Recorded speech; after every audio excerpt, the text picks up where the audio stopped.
Assalamualaikum warahmatullahi wabarakatuh. Sampurasun wargi Bandung. Dan untuk hari ini saya Fahrena Syalatisya sudah tidak sabar untuk menggali dan bertanya lebih jauh lagi nih seputar kasus kenaikan positif HIV yang sedang hangat di Kota Bandung. Dan tentunya saya tidak sendiri, tapi juga ditemani oleh narasumber-narasumber hebat. Oleh karena itu langsung saja kita sapa. Halo, selamat siang Bapak, Ibu. Apa kabarnya hari ini? Alhamdulillah. Sehat. Nih, langsung saja kalau gitu mungkin boleh nanti disapa wargi Bandungnya dan perkenalan satu-satu, mungkin boleh dari Pak Agung terlebih dahulu. Ya, boleh. Hai wargi Bandung, perkenalkan nama saya Agung, saya dari Dinas Kesehatan Kota Bandung. Saat ini saya dipercaya untuk menjadi ketua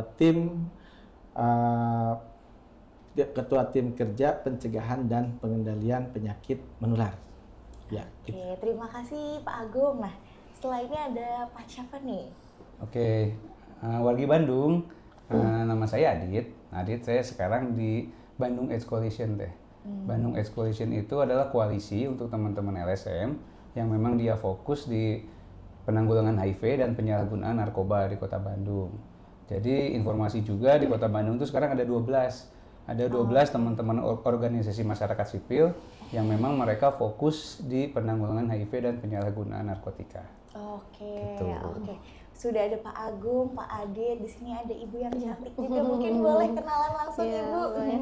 Sampurasun wargi Bandung, perkenalkan nama saya Maya Vera Sandi. Saya sebagai Kepala Sekretariat dari Komisi Penanggulangan AIDS Kota Bandung. Oke, halo Bu Maya. Nah, wargi Bandung tadi udah ada perkenalan singkat. Mungkin untuk lebih dekat lagi nih kenalnya, boleh kita tanya langsung gimana sih profil singkat dari masing-masing, dan mungkin wargi Bandung juga ingin tahu apa sih yang menjadi peran dan tugas dari Dinas Kesehatan, kemudian juga dari Bandung AIDS Coalition, dan juga dari Komisi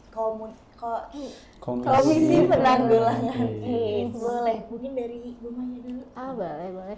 Ya, sebenarnya kalau Komisi Penanggulangan AIDS itu dibentuk atas instruksi dari Permendagri nomor 20 tahun 2007 bahwa setiap kabupaten kota harus membentuk suatu lembaga koordinasi penanggulangan AIDS, yaitu Komisi Penanggulangan AIDS kota di tingkat daerah, yaitu kabupaten kota, yang diketuai oleh wali kota. Jadi sebenarnya KPA itu ketuanya Pak Wali, ketua pelaksananya Pak Wakil, dan wakilnya itu Pak Asisten dan Pak Kepala Dinas Kesehatan.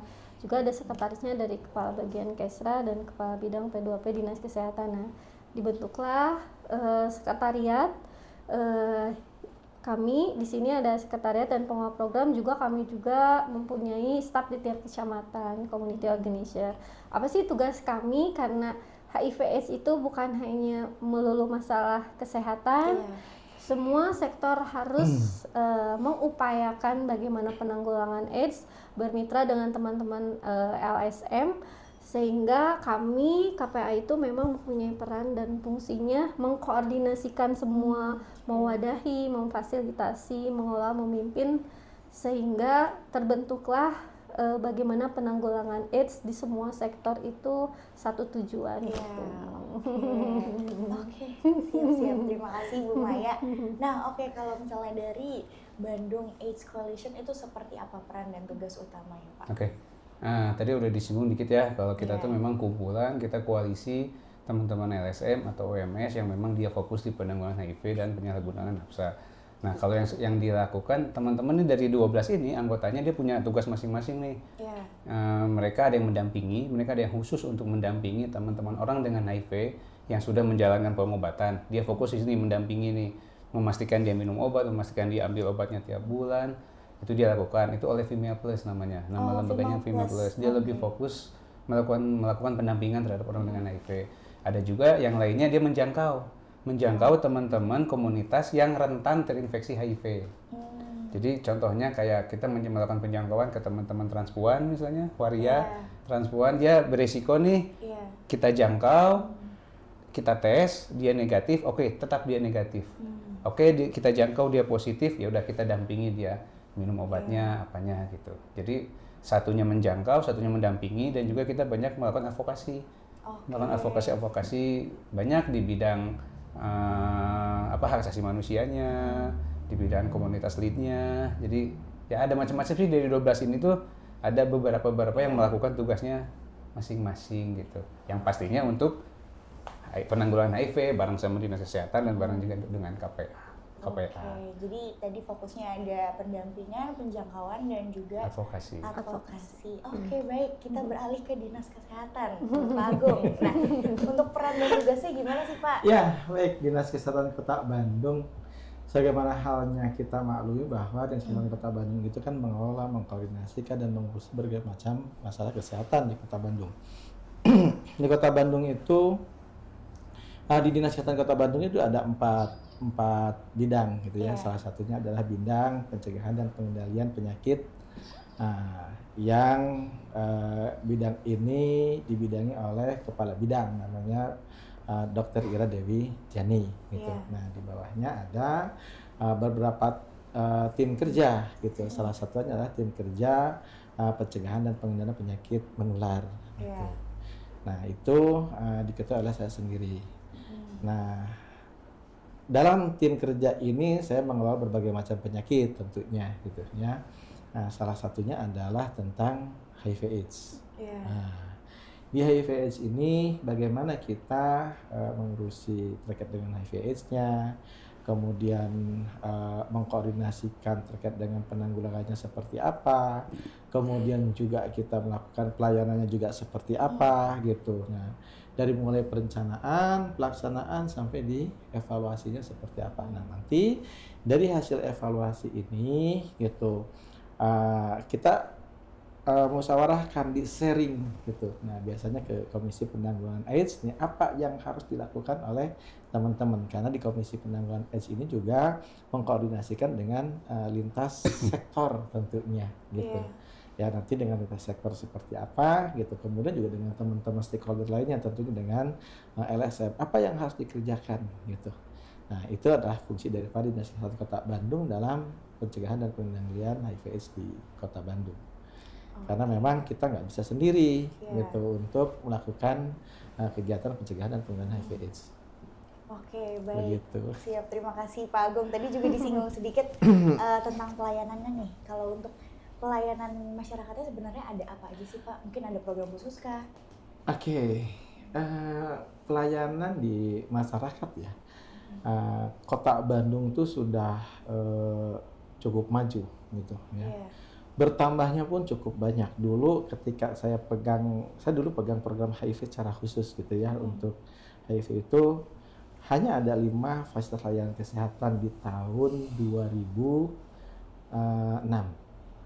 Gitu. Tahun 2006 hanya 6 vaskes kalau seingat saya, 6 vaskes yang dia bisa melakukan tes HIV.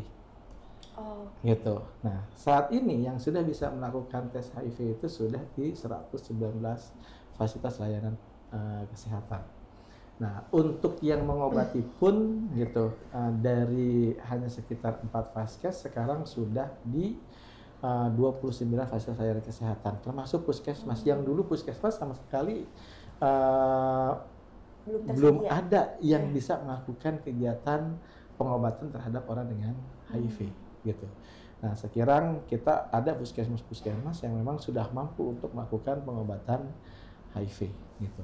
Nah, itu 29 fasilitas layanan kesehatan, termasuk klinik aja ada yang bisa gitu. Ya, rumah sakit juga ada, tapi memang kita belum semua rumah sakit, belum semua fasilitas layanan kesehatan. Kenapa? Yang kami jamin itu adalah mutu. Gitu. Jadi tidak hanya banyaknya layanan, tapi kita harus menjamin kualitas dari layanan tersebut. Gitu. Siap, terima kasih Pak atas penjelasannya. Nah, mungkin warga Bandung juga sebenarnya penasaran apa sih yang dimaksud dari HIV dan juga AIDS ini, dan apa yang membedakan dari keduanya. Boleh mungkin mau dijelaskan sama Bapak atau Ibu? Ya, jadi gini, HIV/AIDS itu kan Human Immunodeficiency Virus gitu ya. Dia virus yang menyerang kekebalan tubuh manusia gitu. Itu HIV gitu. Jadi ketika seorang itu terinfeksi HIV gitu, maka si virus itu akan melakukan replikasi, gitu. Akan melakukan perkembangbiakan dengan cara replikasi bentuknya, gitu, ya. Nah, dia akan terlihat melalui tes dengan menggunakan rapid test itu sekitar 3 sampai 6 bulan. Karena nanti orang tuh baru terbentuk antibodinya itu sekitar 3-6 bulan gitu. Tapi di masa itu gitu resiko penularan tinggi ketika dia terinfeksi HIV dari awal sampai dengan 3 bulan itu gitu ya. Nah, kalau dia tidak dilakukan pengobatan secara dini gitu ya, maka dia akan terjatuh pada kondisi AIDS gitu. Kondisi itu acute immunodeficiency syndrome. Artinya apa gitu? Ada fungsi kekebalan tubuh yang berkurang gitu. Jadi fungsi kekebalan tubuhnya itu dia tidak berfungsi gitu, sehingga dia tidak mampu untuk menahan penyakit yang datang dari luar, sehingga kondisi tubuhnya itu drop, turun gitu ya. Kalau dibiarkan itu bisa menyebabkan kematian gitu. Nah itu biasanya menurut penelitian itu ya sekitar 10 sampai dengan 12 tahun. Kalau tanya ada nggak Pak yang 3 tahun sudah kondisi AIDS? Ada gitu. Itu bergantung daripada kondisi tubuh masing-masing orang, tapi rata-rata di 10-12 tahun rata-rata. Nah, kalau misalnya orang dengan AIDS ini diberikan pengobatan secara dini gitu ya, diharapkan kondisi tubuhnya bagus, kemudian juga resiko penularan HIV-nya juga turun. Kenapa? Karena si obat ini berfungsi untuk menekan perkembangan virus di dalam tubuh. Jadi kalau perkembangan virusnya turun gitu sampai sekitar kurang dari 40 kopi per mililiter gitu, resiko penularan sangat sedikit, bahkan hampir tidak ada. Itu sekilas tentang HIV/AIDS. Jadi lebih baik diketahui di awal untuk dicegah dari awal juga. Betul. Ya Pak.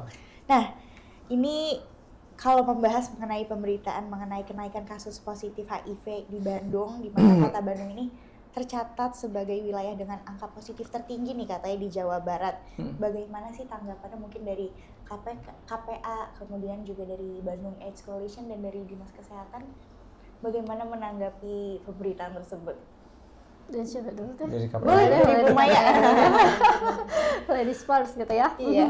Ya, memang sekarang kan lagi viral banget lihat IG di TikTok bahwa Kota Bandung tertinggi se-Jawa Barat untuk kasus HIV/AIDS-nya gitu.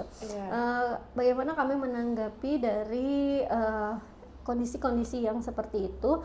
Sebenarnya itu memang pasti itu clickbait ya, biar semuanya kita ngeklik dan mengakses informasi itu.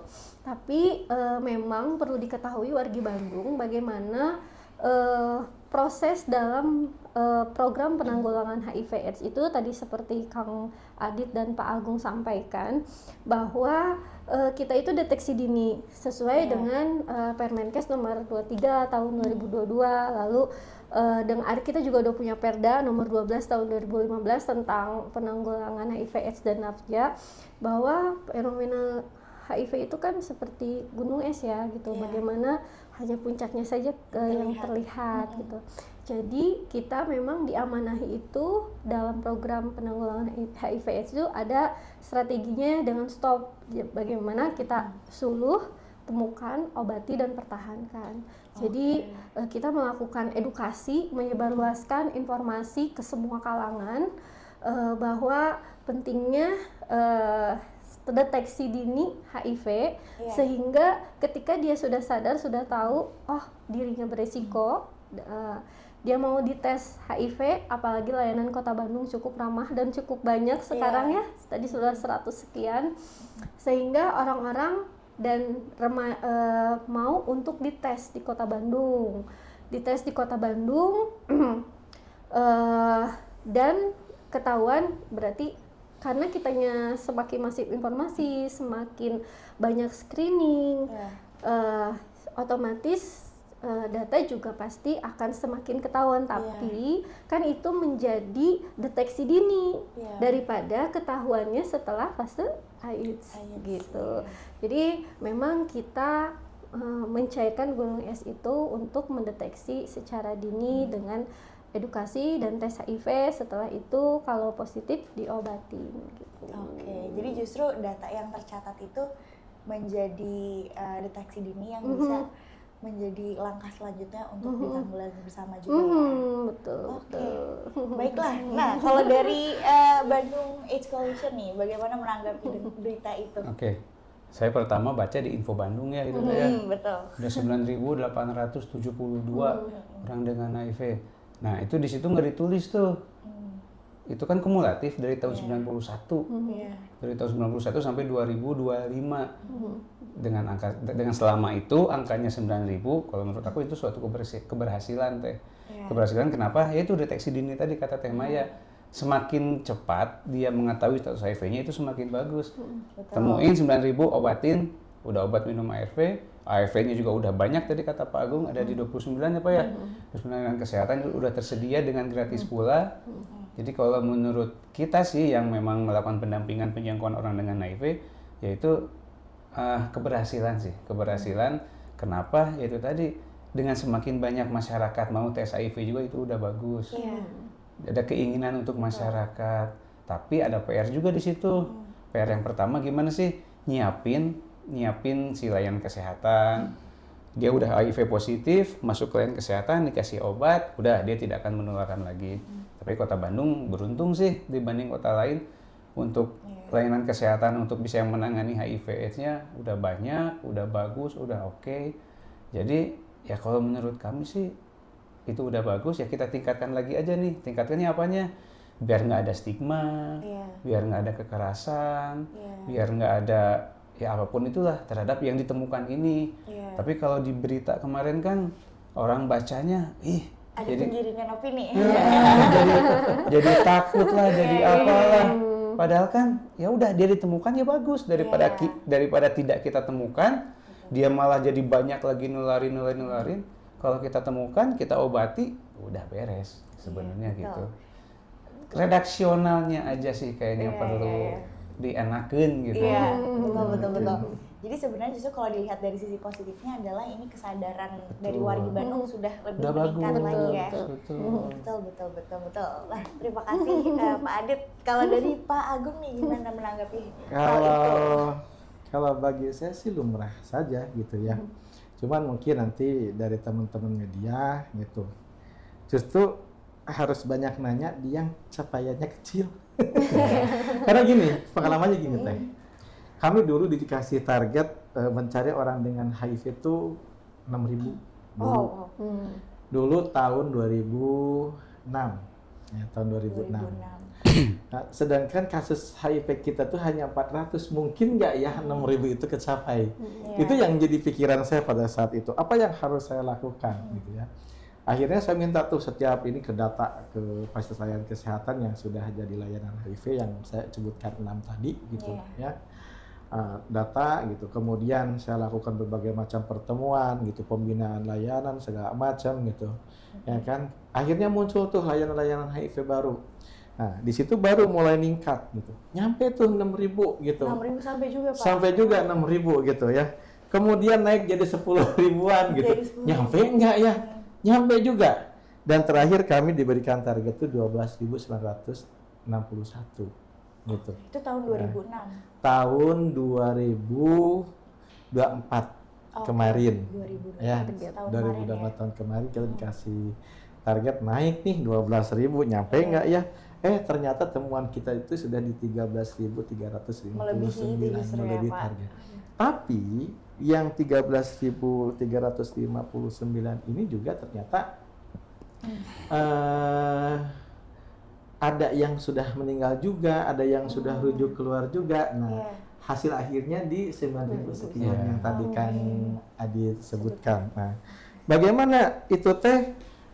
Apakah semua penduduk Kota Bandung? Enggak.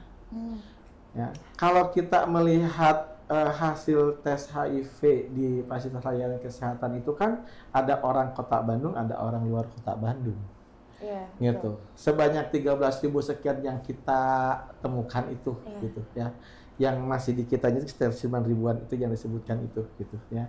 Nah, berapa sih orang Kota Bandungnya? Orang Kota Bandungnya sekitar 6.837. Oke. Nah, ini yang menjadi analisis kita nanti gitu. Nah, bagaimana nih penanganan terkait dengan permasalahan orang dengan HIV yang ada di kota Bandung? Iya. Nah, apakah betul ada segitu gitu?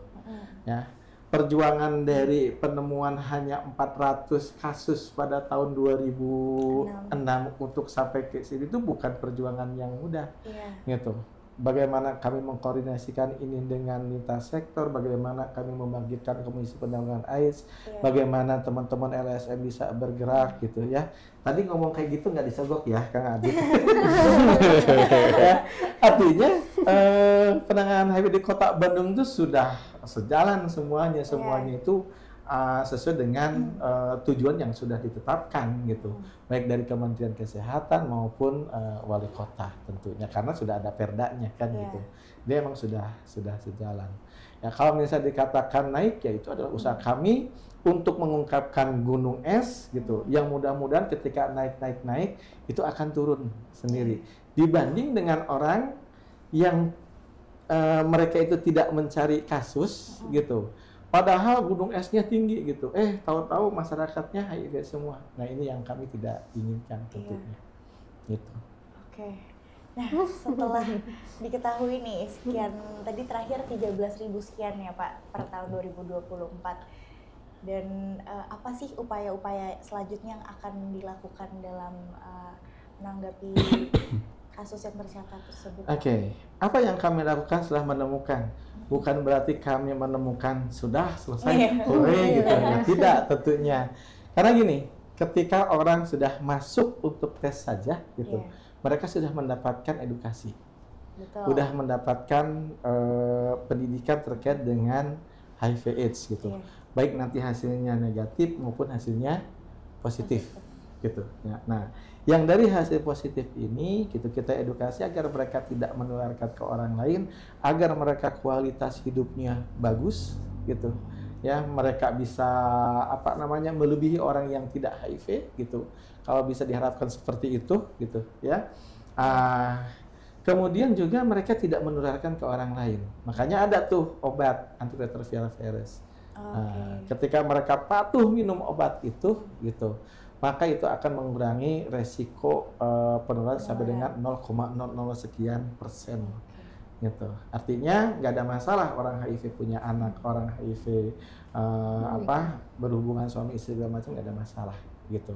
Asal syaratnya satu tadi gitu, patuh terhadap ketentuan yang ada. Salah satunya adalah minum obat secara teratur. Gitu. Dan itu susah, nggak gampang. Kita juga banyak program ya, teman-teman, tadi yang disebutkan oleh Kang Adit, ada pendampingan dan sebagainya yang dilakukan oleh teman-teman LSM gitu. Ya, teman-teman KPA juga melakukan evaluasi berbagai macam program, bagaimana kalau dia anak sekolah tetap minum obat, itu juga yang harus dipikirkan. Gitu. Jadi salah satunya adalah dengan meminum obat itu secara teratur juga ya, betul, yang dinyatakan positif. Betul, dan tidak hanya itu Mbak gitu. Ketika dia minum obat ada stigma juga, bagaimana menurunkan stigma di masyarakat terhadap orang dengan HIV. Itu juga satu tantangan lagi yang harus betul-betul kita pikirkan dan kita laksanakan intervensi-intervensinya. Apakah ada program-program yang tadi kan ada sosialisasinya juga Pak? Mungkin ada program-program yang dijalankan juga? Ya, ada. Di antaranya adalah pendampingan terhadap orang dengan HIV. Kemudian juga ada untuk di sekolah ada program hebat inisiasi teman-teman KPA, nanti Mbak Baya menjelaskan. Kemudian ada juga bagaimana pemberdayaan masyarakat melalui forum Warga Peduli AIDS. Ini juga yang mendongkrak. Ini juga yang mendongkrak Kota Bandung untuk deteksi dini HIV-nya gitu.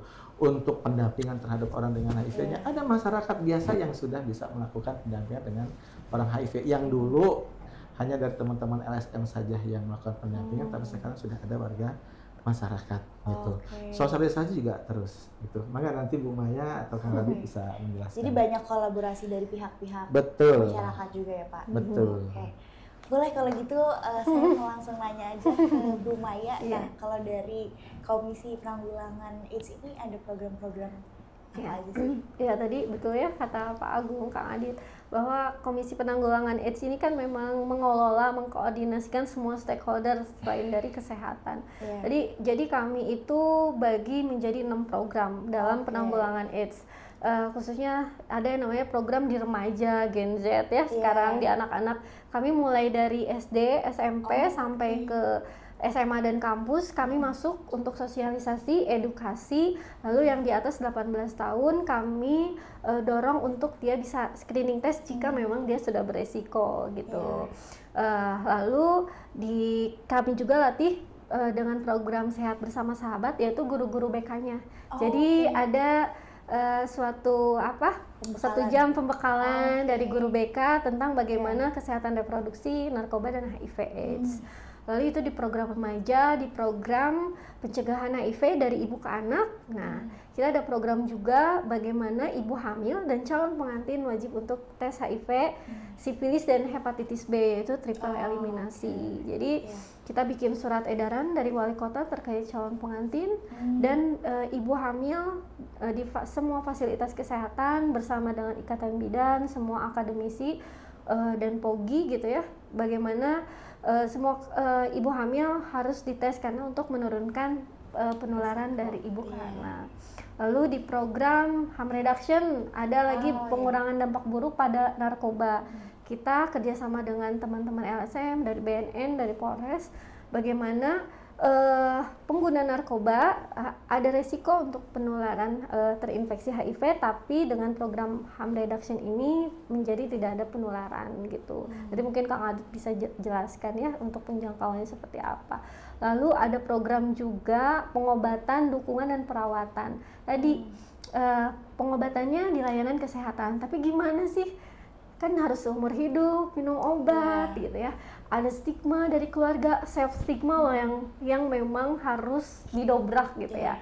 Nah itu ada di program bagaimana kita dengan psikolog, lalu pengobatannya kadang ada yang positif tapi KTP-nya nggak ada, lalu punya BPJS tapi udah di UGD dan lain-lain. Kita atau enggak ada yang HIV positif tapi ternyata tidak ada kebutuhan nutrisi di rumahnya, buat obat mah ada tapi buat ongkos tidak ada. Nah kami di sini dengan warga peduli AIDS dengan LSM kami mencari bagaimana semuanya bisa tersolusikan, itu di program PDP. Lalu ada di program pencegahan melalui transmisi seksual. Bagaimana di tempat kerja, di tempat-tempat resiko itu juga kita lakukan edukasi, dan ketika dia beresiko ayo kita screening. Tapi screening tes HIV itu akan takut sekali di masyarakat ya. Karena masih sensitif iya gitu ya. Terus ada apa itu di tempat kerja tiba-tiba gitu ya. Nah jadi nanti kita itu terintegrasi tidak hanya layanan tes HIV, tapi kalau ke masyarakat kita hadir yaitu layanan kesehatan. Jadi dengan layanan kesehatan semuanya ternyata setelah tadi ada edukasi konseling awal, dia mengaku beresiko, lalu kita adakan tes. Lalu di program media juga, lalu ada di pemberdayaan masyarakat yang paling utama yang bisa menggebrak pemberdayaan masyarakat. Ketuanya Ibu Wali. Jadi dengan kita membentuk warga peduli AIDS sampai di tingkat kelurahan, kecamatan sampai kelurahan.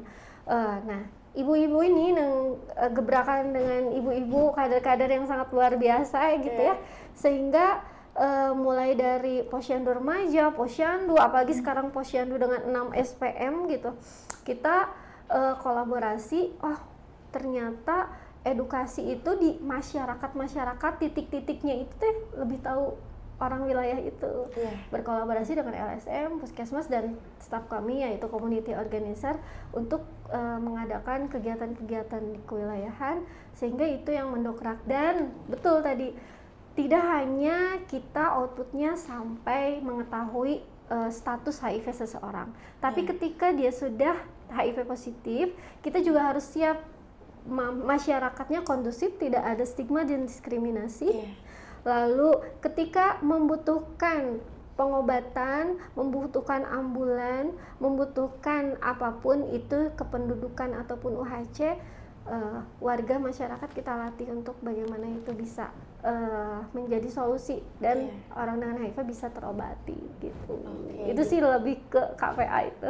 Oke, lengkap banget. Jadi 6 program ini udah mencakup dari program pencegahan di awal, edukasi sampai akhirnya penanggulangan yang solutif ya akhirnya gitu ya. Iya, gitu. Dan ini juga tidak menutup kemungkinan kolaborasi dari banyak pihak juga ya. Iya, betul sekali, semua perangkat daerah dilibatkan dan karena KPA itu bukan saya, karena semua perangkat daerah, semua mitra itu menjadi sebuah komisi penanggulangan AIDS gitu. Betul. Oke, terima kasih Bu Maya. Iya. Nah, kalau dari LSM nih, Ya. Pak Adit, gimana sih program-program yang selama ini dijalankan untuk penanggulangan ini? Oke, kalau program-program tadi udah dijelasin, kita ada penjangkauan, penjangkauan untuk teman-teman komunitas yang memang dia beresiko HIV.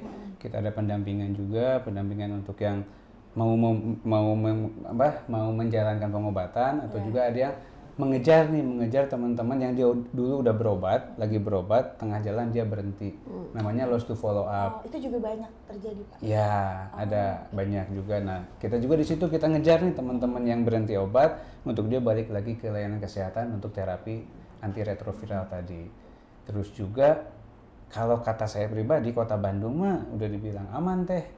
Maksud aman di sini, kita punya Dinkes udah nyediain layanan kesehatan segitu banyaknya, tersebar di Kota Bandung, timur, barat, utara, selatan, itu udah ada layanan kesehatannya, untuk pengobatannya udah jelas, udah ada. Dari KPA, udah ada WPA, udah ada community organizer, itu yang tersebar di 30 kecamatan. Kita teman-teman LSM juga banyak bergerak langsung ke komunitas, itu rasa udah aman. Cuma yang jadi masalahnya, narasi ini nih, si narasi-narasi si redaksional yang kalau dibiarkan ini nggak kayak gini terus, tidak baik kayak gini terus, takutnya jadi malah jadi takut masyarakat. Dia enggan untuk tes HIV, stigma terhadap orang dengan HIV kan semakin tinggi. Nah itu makanya dari satu sisi keberhasilan, dari satu sisi ya ini kita harus nyiapin dulu nih, dan nyiapin masyarakatnya, edukasinya apapun itu. Nah di Bandung udah ada WPA, udah ada CO, udah banyak lah intinya mah. Jadi kalau menurut aku sih ya udah oke lah untuk Kota Bandung lebih mah. maju justru. Lebih maju gitu. Cuma ya ini narasi ini tuh 9.000 kan Bandung. Aku lihat komen-komennya, kok pada serem ya komen-komennya. Padahal kan HIV bukan vonis mati teh. HIV, temuin dia HIV, dia ke layanan kesehatan, dia obati, rutin minum obatnya, dia udah tidak menularkan. Undetect itu dia si jumlah virusnya ditekan oleh ARV, dia sudah tidak menularkan. Nah itu kan nggak ada ke media. Kalau itu disatukan narasinya dengan begitu kan masyarakat pasti udah pada pintar sekarang makanya. Jadi lebih kayak edukasi juga. Iya, ini udah ditemuin nih, tapi kok dikasih obat? Oh ya udah, nggak menularkan juga kok. Nah itu sih balik lagi itu jadi PR juga narasinya. Tapi udah terlanjur keluar juga si beritanya. Ya udah, kita di sini mau persiapkan nih. Oke nih berhasil, udah siapin untuk edukasinya untuk biar nggak ada stigma nih. Gimana? Oke, untuk pengobatannya gimana? Untuk apanya gimana? Gitu teh. Intinya sih kalau di kami ya kita udah menjalankan. Karena dari 9.000 itu ya itu banyak andil di kami. Karena kamu yang menemukan, kamu yang mendampingi gitu. Tapi kalau kita lebih bagus lah daripada tidak kita temukan. Bapak ya kepala keluarga misalnya nggak ketahuan nih si HIV-nya, nggak diobati, dia bisa ke istrinya, ke anaknya, ke siapa tertularnya. Ya makanya lebih baik udah temuin, obatin banyak. Mau di mana di Bandung Utara udah ada, mau ke timur udah ada. Mangga gitu silakan pilih. Cuma kita pantau juga nih pengobatannya seperti apa. Biar dia tidak menularkan lagi ke yang lain. Gitu teh. Oke, siap. Terima kasih Pak Adit.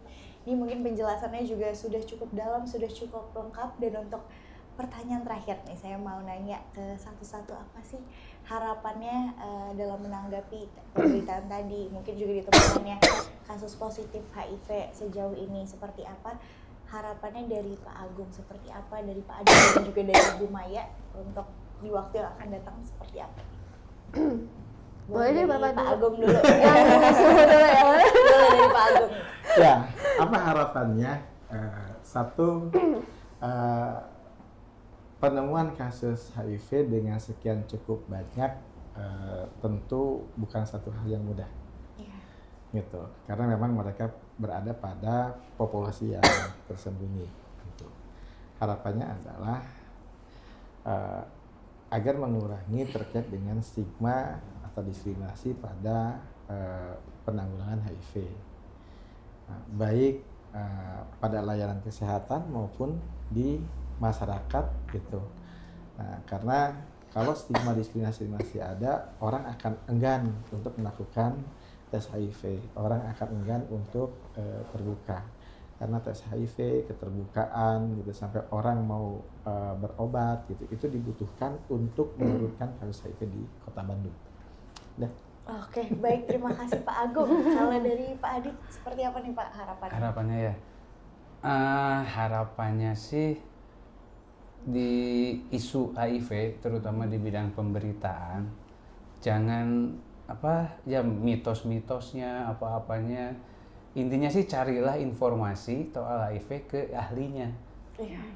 Cari informasi HIV ke ahlinya, jangan sembarangan kan sekarang di masyarakat masih ada gitu minum berbarengan dengan orang dengan HIV bisa menularkan. Itu masih banyak itu di masyarakat. Hidup bersama bersentuhan kulit itu masih bisa menularkan. Yaitu harapannya sih semua masyarakat bisa ngebuka mata juga, bisa mencari informasi yang memang benar-benar bisa dipertanggungjawabkan bahwa itu benar. Terus juga harapannya isu HIV ini harusnya harapan kita sih menjadi tanggung jawab bersama teh. Iya. Menjadi tanggung jawab semua unsur masyarakat, jangan jadi kami di LSM hanya dari KPA aja sama dari Dinkes aja. Ini menjadi tanggung jawab bersama gimana ketika menemukan orang dengan HIV ya udah loh, dia udah HIV, dia udah minum obat, ya udah dia nggak menularkan, dia sama manusia seperti kebanyakan orang gitu. Betul.